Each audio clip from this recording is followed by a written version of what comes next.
The prisoner's name is Karel Novak. Czech resistance, 34 years old. He has been in Dachau for 11 months. He is standing in a line of 19 men outside a medical building he has never entered. The building is separate from the main camp hospital. It has no windows on the lower floor. SS guards with Mauser rifles are positioned at both ends of the line. The temperature is -6 degrees. Novak is wearing a thin cotton uniform. His feet are numb. The man in front of him is shaking. The door opens. A doctor in a white coat reads numbers from a clipboard. Novak's number is called. He steps forward. The door closes behind him. Inside there is a corridor. White tile. Bright lights. The air smells like disinfectant and something else. Something organic and burned. Novak is taken to a room with a metal table, leather straps, surgical instruments on a tray. The doctor is SS Hauptsturmführer Sigmund Rascher.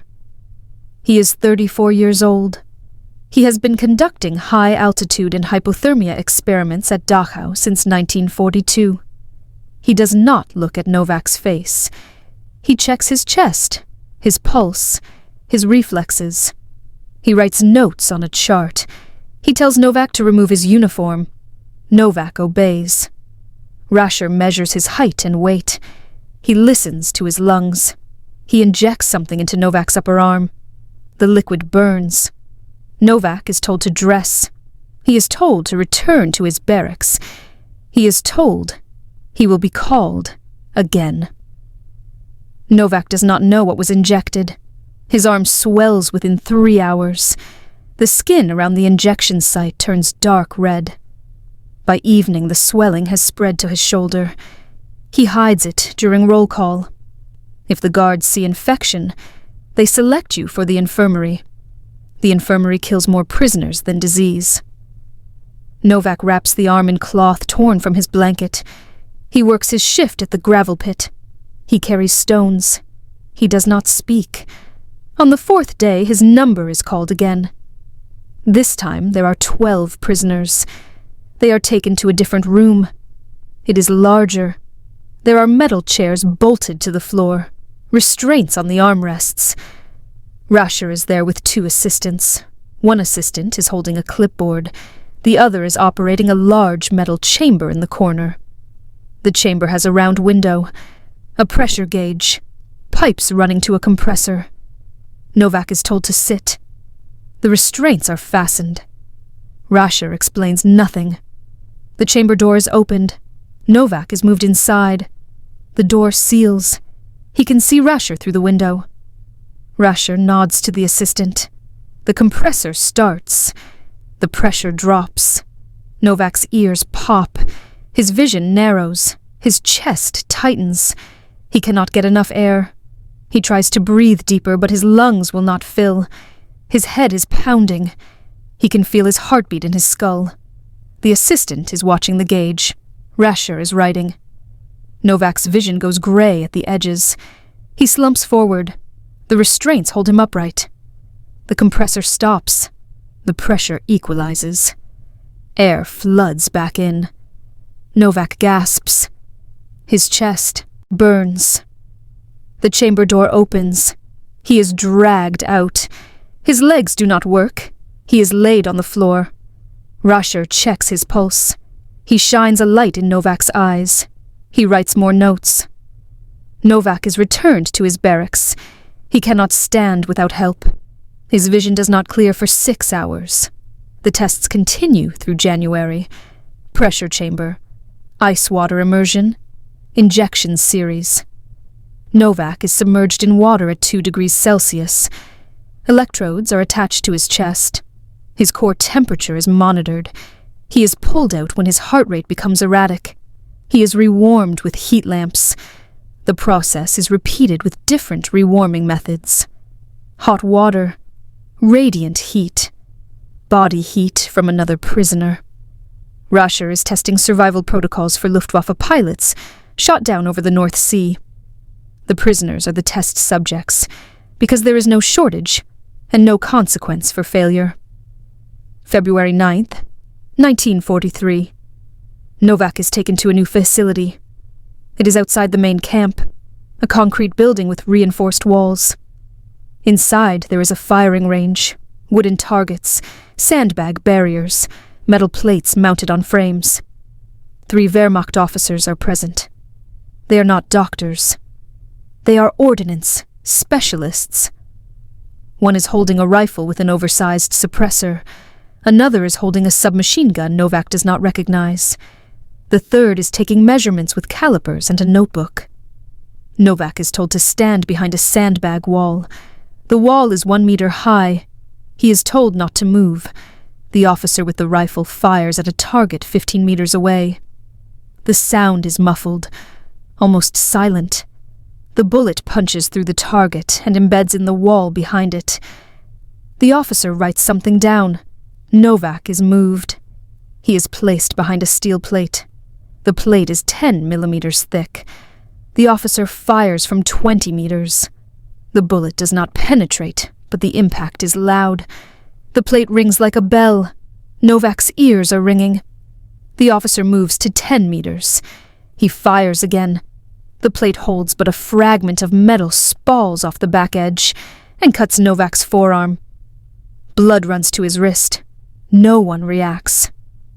The officer makes another note. They move Novak to a different position, a thicker plate. The officer fires from 5 meters. The round penetrates. It hits the wall 2 centimeters from Novak's head. Concrete dust falls on his shoulders. The officer measures the hole. He writes again. Novak is not dismissed. They continue. The tests last 7 hours. Different weapons, different ammunition types, different angles. Novak stands behind barriers, while rounds are fired past him or into the barriers. Some barriers fail. When they fail, the rounds pass through. One grazes his ribs. Another hits the ground near his feet and ricochets into his calf. The wound is shallow, but it bleeds. A medic wraps it without speaking. The officers finish their data collection. Novak is returned to the medical building. Rascher examines the wounds. He is visibly irritated. He tells the guards that test. Subjects are not to be damaged by external departments without clearance. He sutures the calf wound himself. No anesthetic. Novak does not make a sound. March 1943. The experiments shift. Rascher is joined by SS Sturmbannführer Kurt Blom. Blom oversees biological weapons research for the Reich. He is testing aerosolized pathogens. Anthrax, typhus, plague. The goal is weaponization, efficient dispersal, controlled lethality. The prisoners are the infection vectors. Novak is placed in a sealed room with 8 other men. Ventilation ducts pump in air, mixed with bacterial cultures. Novak covers his mouth with his sleeve. It does not help. Within 2 days, he has a fever. Within 4 days, he is coughing blood. Rascher administers experimental antibiotics. Some prisoners recover. 4 do not. The bodies are removed. The room is sterilized. The test is repeated with a different strain. Novak survives 3 infections. His lungs are damaged. He has chronic cough and chest pain. He loses 18 pounds in 5 weeks. Rascher documents the progression in detailed charts. Temperature curves, white blood cell counts, bacterial load in sputum samples. The data is sent to Berlin in sealed files. Blom is pleased with the results. He authorizes expanded testing. More prisoners are added to the program. The mortality rate is 60%. Rascher considers this acceptable. The survivors are used for additional trials. April 14, 1943. Novak is part of an explosive testing group. 22 prisoners. They are taken to a field outside the camp perimeter. There is a trench, wooden crates marked with Wehrmacht stencils, helmets, gas masks. The prisoners are not given protective equipment. They are positioned at varying distances from the trench, 5 meters, 10 meters, 20 meters. Novak is at 15 meters. An SS officer places a charge in the trench. It is a cylindrical munition with fins. Experimental fragmentation design. The officer arms it and retreats. The prisoners are told to lie flat. Novak drops. The charge detonates. The blast wave hits him like a truck. His ears go silent. He cannot hear anything. Dirt and metal fragments rain down. Something hot burns through his trouser leg and into his thigh. He does not move. Another charge is placed. He covers his head. The second blast is closer. A prisoner 10 meters from the trench is hit in the chest. He stops moving. The officer makes notes. A third charge is placed. The testing continues through the afternoon. Different charges. Different dispersal patterns. Different fragmentation types. Novak is hit twice more. Once in the shoulder, once in the back. The wounds are not deep, but they bleed. After the 6th detonation, he cannot hear at all. His vision is blurred. He is pulled from the field and taken to the medical building. Rascher removes the fragments without anesthetic. He irrigates the wounds with saline. He does not suture them. He tells Novak the wounds must drain to prevent infection. Novak is returned to his barracks. He cannot walk without limping. His hearing does not return for 9 days. May 1943. The program expands. SS Obersturmbannführer Wolfram Sievers arrives from Berlin. He is the director of the Ahnenerbe, the SS Research Institute. He brings new directives, gas testing, incendiary testing, radiation exposure. The prisoners are divided into groups. Novak is assigned to chemical weapons trials. He is locked in a chamber with 11 others.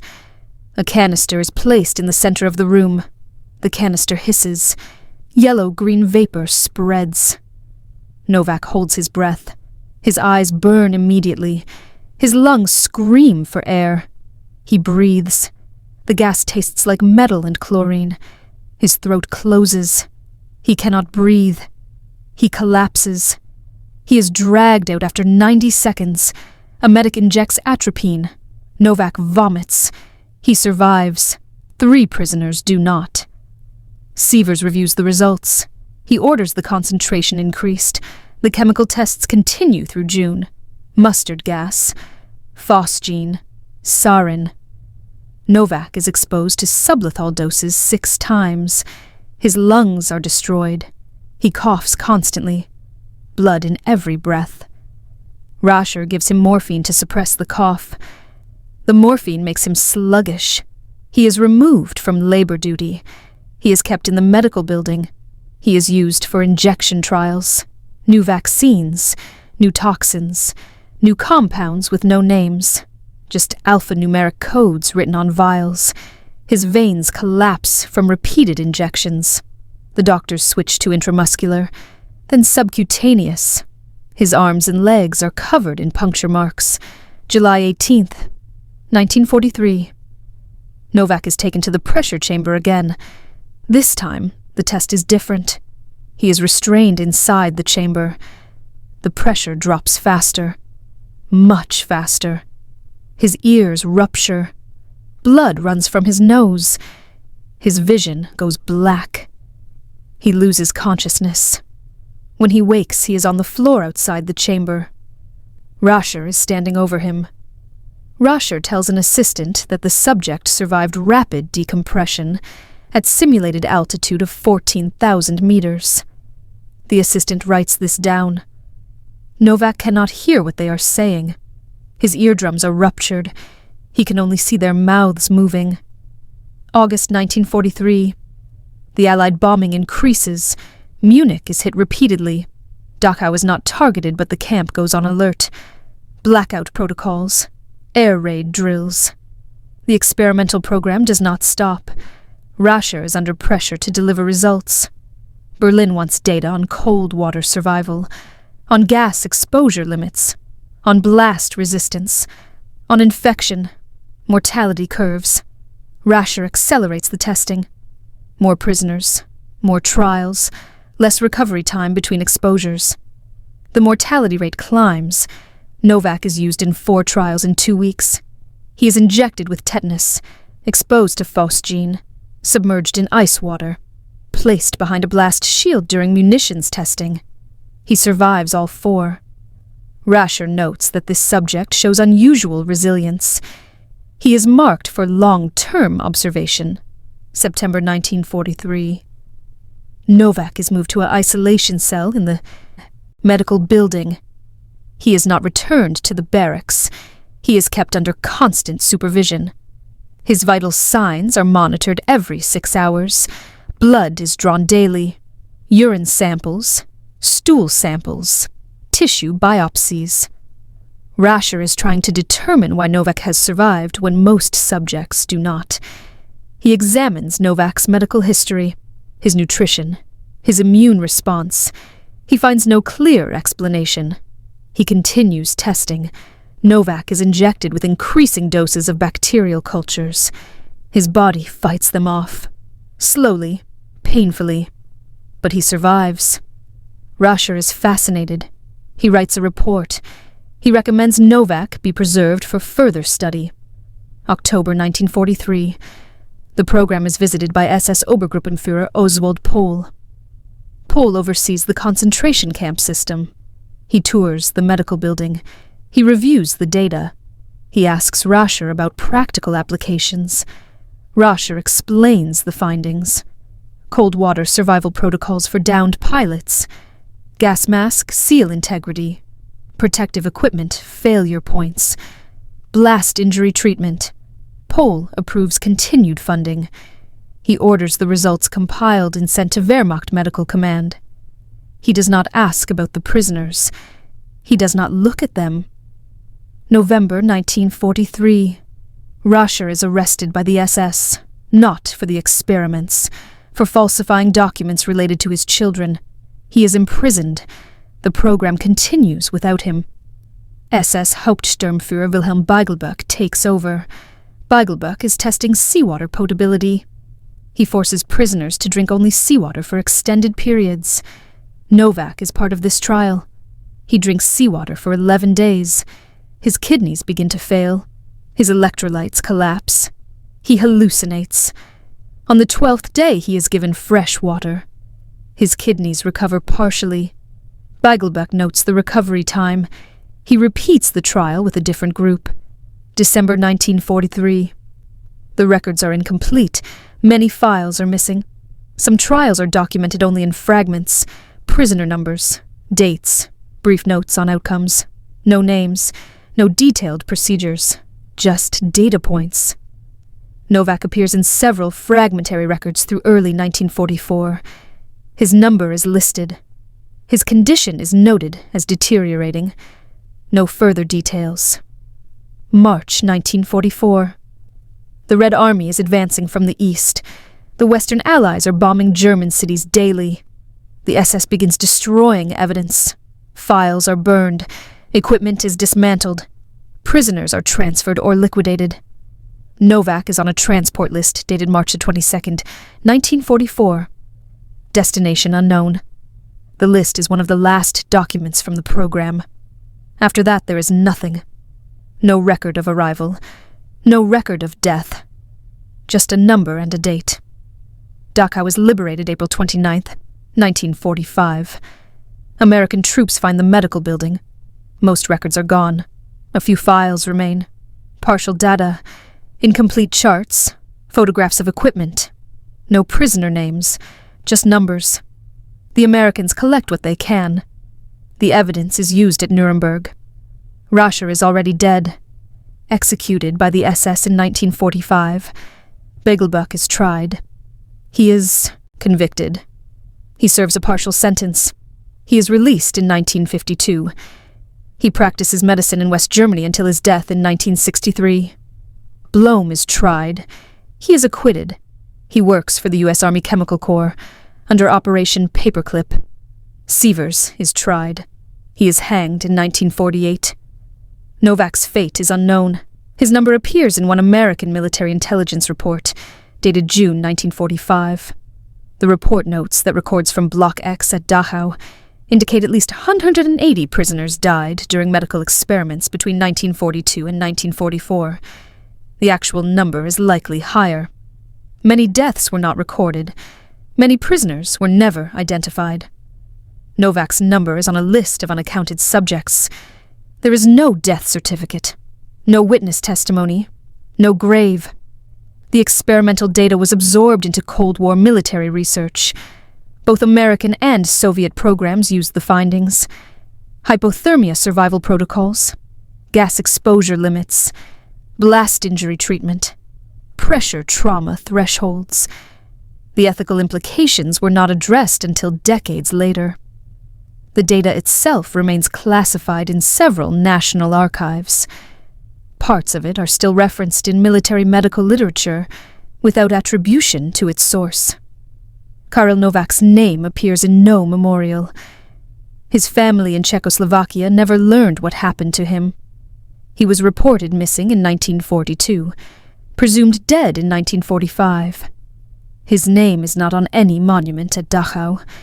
He is one of thousands with no grave, no record, just a number in a file that was mostly burned.